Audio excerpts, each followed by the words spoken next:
You're probably thinking, this happened in the woods of Washington State. That couldn't be further from the truth. That's what most people think. But before you jump to conclusions, before the legend, before the mystery, my brother, my late brother, and I, we rushed to the scene where the aircraft landed in Reno, Nevada. We were the first citizens there, the first non-employees at the landing site of the D.B. Cooper incident. We'd heard about this on the radio late at night. It was Thanksgiving Eve, and it was way back in, 1971, right before Thanksgiving. And we were up late at night listening to the radio, and we were watching TV reports, and we saw that, hey, this aircraft that had been hijacked from the Pacific Northwest, the aircraft that had this guy named D.B. Cooper on it, he was later known as D.B. Cooper, that aircraft was headed toward Reno. Well, we wanted to be there. So we got out in the car. It was around, I would say, around 10:45 at night, way after sundown. It was a dark, cool night, and we rushed clear across town. I was 15 years old at the time. My late brother Raymond was, I would say he was 17. In the state of Nevada, I was too young to drive, but boy, we wanted to get there, and we wanted to get there fast. I wrongly assumed, while we were en route to the airport, I would say it's about 3.5 to 4 miles through driving in boring city streets, regular city streets. At that time, there were no highways for us to just zip right to the airport, but boy, we got there. At the time, the airport was called the Reno Municipal Airport. We arrived shortly after 11 o'clock at night on Thanksgiving Eve. The weather was very cool. There was a slight wind. And what we saw the aircraft that D.B. Cooper was on. And we were right there. At that time, of course, as a mere teenager, a 15-year-old boy at that time, essentially, I had no idea of the significance that this particular case would have over time, but it played a pretty important role on my life and many of the lives of other people across the nation as time moved on. What we saw was the aircraft, and at that time, you got to remember, there wasn't the airport security like we have today in the United States and around the world. The airport at the time was a kind of a little tiny airport. It only served a handful of airlines, and it was called the Reno Municipal Airport. It was a teeny tiny facility, and those were the days long before cell phones, long before the internet became public. And so the communication that we have and that we enjoy today and we depend on and we take advantage of it today, it didn't even exist. So lo and behold, we were the first ones there. There was a chain link fence. And at that time, there were no big giant terminals at the Reno airport like you see in other airports nationwide and worldwide. There was no big planes would park right on, I think they called them the tarmac, and people that would go on to jets would either walk upstairs right into the jet or walk down the stairs to get off the jet. What we saw was that aircraft, and it was parked right on the other side of a chain-linked fence that we walked up to the chain-link fence, and we parked right on the sidewalk, on the side of the sidewalk where we parked our family vehicle. Right along the other side of the sidewalk was this chain-link fence. We walked right up to the chain-link fence, and my brother and I, Raymond, now deceased, we didn't talk much. We just looked at what was going on at the aircraft. And at the time, I didn't realize that this D.B. Cooper guy, whoever the heck he was, I hadn't even heard the name D.B. Cooper at the time. And it was a cool, brisk evening, and the clouds were high. The moon was, as I recall, lighting things up a bit despite the heavy cloud cover above. And what we saw was they call it the rear of the aircraft, the steps that go up to the rear of the aircraft, and that was open, and it was like the steps were visible, and that's what we saw. And then we were there maybe, 3, 5, 10 minutes, and all of a sudden, somebody's walking up from the ground, and the guy walked, and he was the man that was walking on the pavement beside the aircraft. He was wearing a trench coat. Well, I don't know who that guy was to this very day, but he's the only person that walked up those stairs. And he was wearing a trench coat, and he looked like he had his hands in his pockets, but then he had his hands out like he was ready to pull out his gun if he needed to. That's what I thought. And I had no idea what he was doing. And the man kind of looked both ways, and he kind of studied the situation. And the man walked up the stairs and into the aircraft. The man disappeared from view, and the aircraft, the engines were off. There was nobody else visible that could be seen there on the tarmac. I don't know if I'm using the correct term, tarmac there, but that's what it was. And I looked around, and I was looking to our left and looking to our right, and I was amazed that there were no big crowds. There was nobody else there. There was no news media. There was no news trucks. Like today we have all these news media that show up with these big satellite things and showing what the heck is going on. No, they weren't there. There weren't any signs, and I vaguely recall that there might have been a police car. Remember in those days, police cars had what we call them cherry tops, like a little tiny bulb on the top of the police vehicles. And I think there might have been as I recall, a police car. Remember, this was a long time ago. No, something like 53 years ago or whatever. And so it's been a long time, but my memory is very vivid about the other things of that night. And it locked into my memory as time progressed, and we found out all the details that everybody knows now. Like you probably know, it was a Northwest Airlines flight 305, I think, and there was 37 passengers. The aircraft initially took off from some airport in Portland. It was called Portland International Airport, took off, and as the aircraft was flying toward Seattle, some guy that was on board, later identified as this D.B. Cooper fella, well, he gave a note to a stewardess. I think they called them stewardesses at that time. I'm not trying to be offensive. That's just the term that they used. I think it later became flight attendant. That was the term. But he made his first demand in the note, and he gave it to the woman that worked for the airline, and she, of course, in my mind, she freaked out. Nobody ever said that in any news reports, that she freaked out. Maybe she kept her cool, and then she did what she normally would do, and he also verbally, D.B. Cooper, talked about his demands, and I didn't know any of that at this time. All I knew, it was probably some kind of a ransom thing, and I think we've heard on the news something about $200,000 that were given to this perpetrator, and that...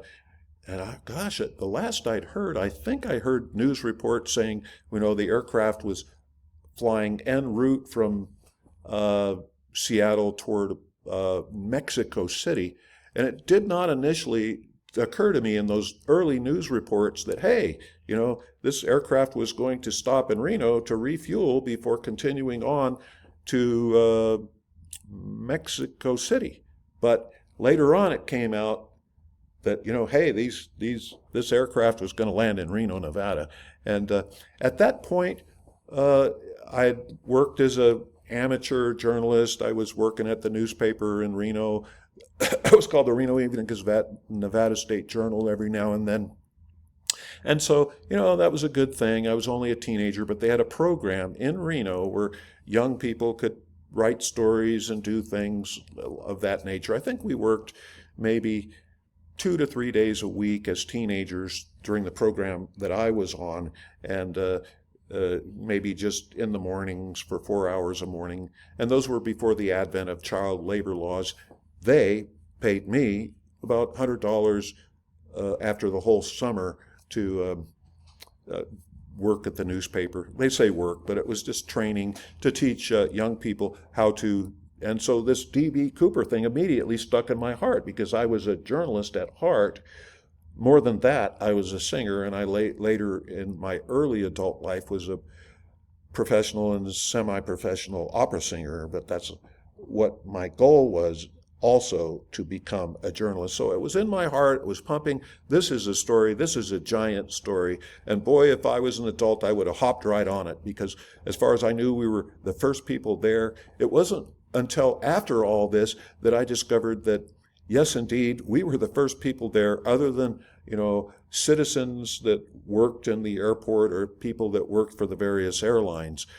We were, as far as I could see, the only regular folks to show. Regular folks, we're all regular folks, of course, but we were not police officials, what I'm trying to say. So we showed up at the airport there, and we just sat there and we looked at the aircraft, and there's a part of my soul that told me, this thing is significant. This thing is pretty big.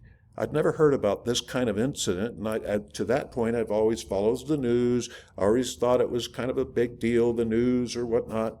I had no idea, of course, that this whole D.B. Cooper thing would continue for decades and decades, and it would become a huge part of the public mindset. Of course, everybody pretty much, probably already, that they never caught this D.B. Cooper character. He was never identified as a specific human being, despite various important and intensive efforts by agencies such as the FBI over a number of years.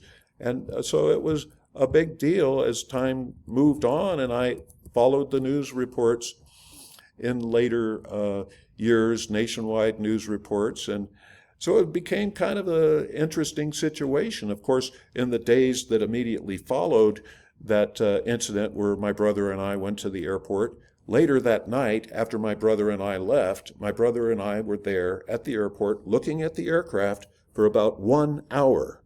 And we decided to go home because, it was just, there wasn't anything else to see. It was shortly after my brother and I left that at least one photographer showed up from one of the news agencies. I believe it was United Press International, and that person took photos of police officials, police officers, as police officers were in the police officer's vehicle, the police vehicle, and the photograph captured the image of a police officer, maybe an FBI agent, standing in the kind of propped in the moving side of the police vehicle, and the police officer was, I believe, in the photo carrying a weapon like a handgun or a rifle of some sort, as if they weren't exactly sure what, if anything, that they were going to find. And of course, when, as you might know, you might have heard, I assume it was probably the person I identified as a possible likely FBI agent, the person whom I previously said was wearing the trench coat who walked up the back stairs. I presume it was that person that found some evidence on a seat inside of the aircraft, and that evidence included a tie pin that was later revealed. I didn't know it, of course, at the time, but there was actually a tie clip, not a tie pin. And they also found some hair that was believed to be on the seat or near the headset area, and there were cigarette butts and other latent fingerprints that officials found on the aircraft at that time that they used as part of the basis for their investigation. So a lot of us know it's already old news. I'm just saying it here real briefly before I get on to my own commentary here, that, I think it was on July 12th of, not July 12th, it was back in, no, it was February 10th of 1980, where this little boy, I think he was 8 years old, his name was Brian Ingram, and he was up in the Columbia River, near the Columbia River area in Vancouver, Washington, where he found a bunch of cash. This little kid found a bunch of cash, and of course, it was rotted and whatever, and it was assumed, of course, that that cash that he found was from the D.B. Cooper episode. And later on, of course, as we all know, it's already been reported that the FBI did conclude that that cash was part of the loot that this D.B. Cooper guy ran off with. So that's pretty interesting. And, the FBI decided to drop its investigation back in 2016. And the reason for that, they said, after all these years, they had exhausted all their credible leads, and they needed to direct their resources to other pending things. And so, yeah, they didn't totally drop the case. If more evidence shows up, I wish I had evidence to give. That would be pretty fun. So, this leads me to think as the years progress. I've been thinking about what the D.B. Cooper case means to me, to you, to all of society. Maybe you've never heard of the D.B. Cooper case until I'm just talking about it now, or maybe you haven't. But in any event, why does society remain fixated on the D.B. Cooper case? There's so many people that are fixated on it, even long after the FBI has dropped the case. Well, I think it is because it is the perfect unresolved American mystery in which, there's a crime, a vanishing act, a man with style, and there's no final answer to what happened.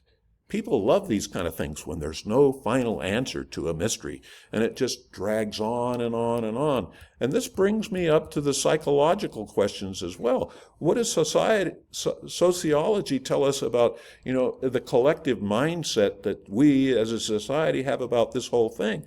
Societies bond through shared mystery. And Cooper became the campfire story for all of America. People are probably telling D.B. Cooper stories to this very day. Of course, I didn't realize it way back then when I saw the aircraft on the landing area of the Reno municipal airport. And actually, I forgot to say earlier that the aircraft was kind of close to the chain link fence. When I say kind of close, I'm thinking maybe 25 yards. And so we got a pretty good view of the aircraft. And we as a society, we don't want to drop this D.B. Cooper thing from the public mindset. No way, because once a mystery dies, the fantasy dies with it. So why should we as a collective group, as all of society, why should we let the fantasy die? And it's actually as if society thinks that it needs some sort of a hero. Yes, people are always, searching for figures who outsmart the systems, and they outsmart rigid systems. So, maybe in the public mindset, this D.B. Cooper guy, although he was a criminal, he in a way kind of outsmarted the rigid systems. And, along those specific lines, there's another related question, is what would the world's greatest philosophers say about how all of this impacts our society? Those philosophers would likely, and this is just my own personal belief, they would say that society today projects meaning into Cooper because people use myth to process fear, power, justice, and rebellion. So D.B. Cooper, whether we like this or not, to many people he remains a legendary figure. Now, the Cooper case, it just sticks in the public mindset because it has almost no emotional clutter. There's no bloodbath, no courtroom ending, no confession, no corpse, and no closure. There's been no closure whatsoever. So it's as if this mystery is just hanging out there. It's still hanging out there right at this very time in the public mindset. And so it's so interesting for me to think about. I think, well, what comparison are there between the Cooper and Robin Hood characters, like Robin Hood, the guy who supposedly stole from the rich and gave to the poor? Well, of course, Cooper was never known to give to the poor, but the similarities between these two characters, D.B. Cooper and Robin Hood, those similarities are symbolic. Those are symbolic similarities. It's not moral. It's both are imagined characters in the public mindset. They're both men who are defying what's going on behind the strong story. Now, along those lines, here's another one, Bonnie and Clyde. How did the Bonnie and Clyde compare to D.B. Cooper? You might have heard of Bonnie and Clyde way back in, I think it was the late 1920s or early 1930s. These Bonnie and Clyde lover characters, criminals, went all around the southern United States and maybe a little bit into the upper Midwest, who knows. And Bonnie and Clyde became famous through romance, violence, and rebellion. Cooper, on the other hand, he became famous through mystery, control, and disappearance. So that's the big change.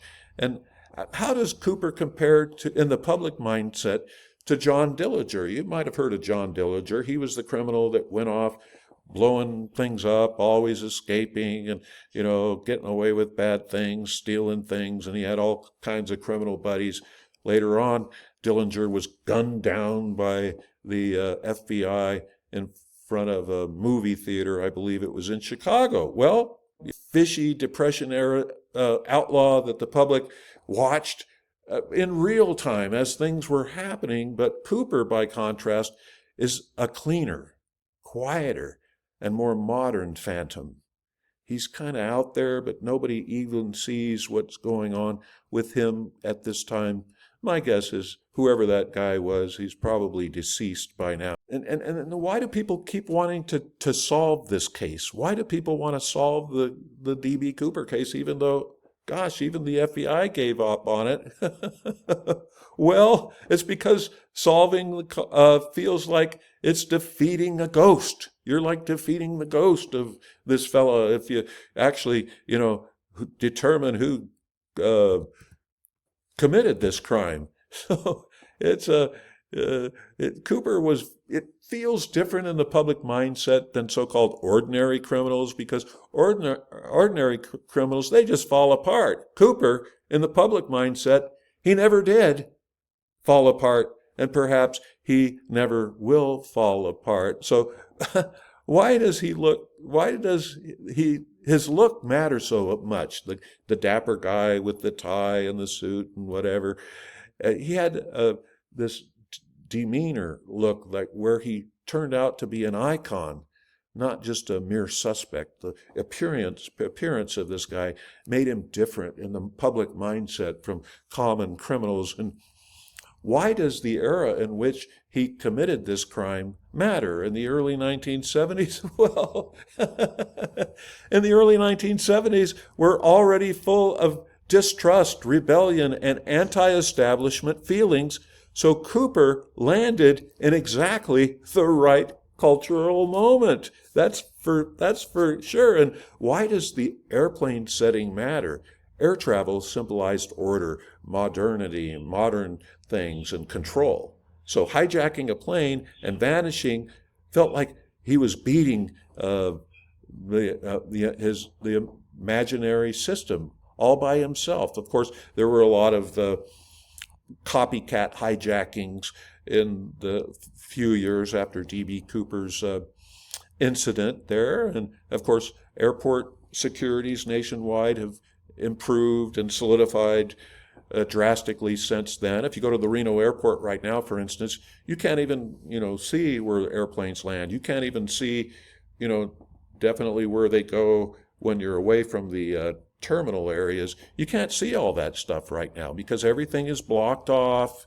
And in those days, like I say, it was a different time. And so why does stopping in Reno matter to society? Well, it grounds the national legend in a real ordinary American city. At the time, Reno had maybe 30,000 people, and right now in the city of Reno itself, not in the total environmental areas, surrounding areas, but that it went from 30 to 50,000 people to now it's like 250,000 people. Boom, boom, boom. So it's a different society, a different era, and that plays in the public mindset too, because from today's perspective, that potentially can be a more romanticized period way back in the early 70s, where things in the Reno community are not they're far more hectic now.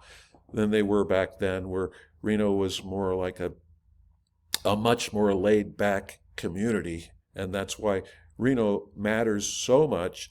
And so my firsthand account of the story, it brings to life today to people a real life account that people can receive, because you're not hearing many people. They're talking about on this, there's all these YouTube videos about the D.B. Cooper incident, but you don't see the full length commentary like you're getting right here from an actual eyeball witness such as myself, who actually saw the thing. Of course, like I indicated, I didn't know exactly what was going on, but I sensed, as I previously indicated, that this was going to be a big, big deal, which it later became. Of course, I had no idea how big of a deal it was going to become. And so what is the darker side of the public fascination? Society sometimes rewards style over morality.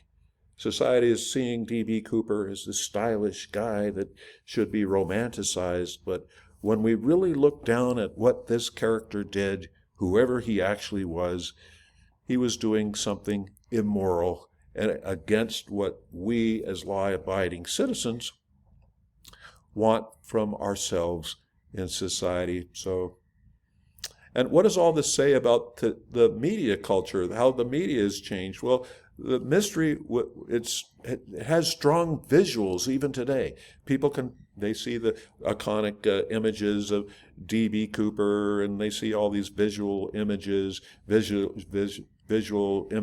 the old aircraft. And actually, as far as I know, the aircraft, that actual plane continued in operation for a number of years after the incident, the hijacking.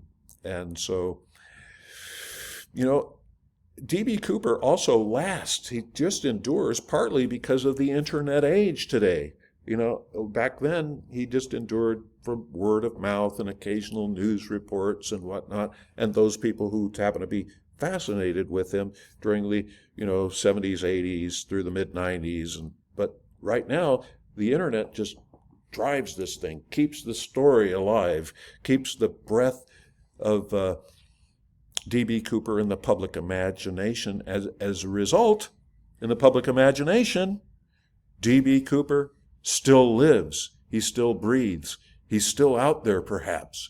Some people might be even wondering, well, is this guy alive somewhere? Well, who knows?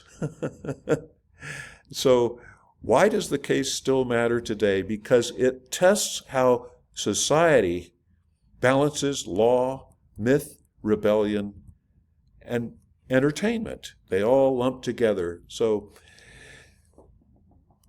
to me, the Cooper case matters because it shows how quickly society can turn a criminal into a legend when style and mystery overpower what should be sensible moral judgment. And people do remember Cooper mainly because of the money, and they remember him because he vanished. His escape created a permanent gap in the story, and as humans, we have magnetized those gaps. We have made those gaps even bigger than they are. And the case also reveals these interesting things, that Americans often admire people who seem to outwit large systems, even when those people break the law. And that's the way we are as society. Cooper became a cultural symbol. He's still a cultural symbol today, without opening chaos, without it made things easier. It makes things easier in today's society to romanticize this guy. He sits above it all in the crossroads of crime, myth, media, and psychology. And these days we see hundreds and hundreds of YouTube videos where there's talking about certain crimes. And today's society, lots of people, they just can't get enough detail about all these crimes. And among the most mysterious of all is this D.B. Cooper case. So at the time, the case warns that right now, the case warns us that society can become morally sloppy We're morally sloppy all over the place today because everything mixes with everything else. And so the D.B. Cooper case is mixed in with the so-called big picture. But now moving forward, the Cooper mystery will likely survive. It's no longer just a case file. It is now an American folk tale. It's a folk tale that will live forever, especially because this internet thing is driving it on and on and on and on. And that may be the real significance in looking back of the D.B. Cooper case. What's really important about it? He proved that in modern society, an unsolved mystery can become more powerful than the truth itself.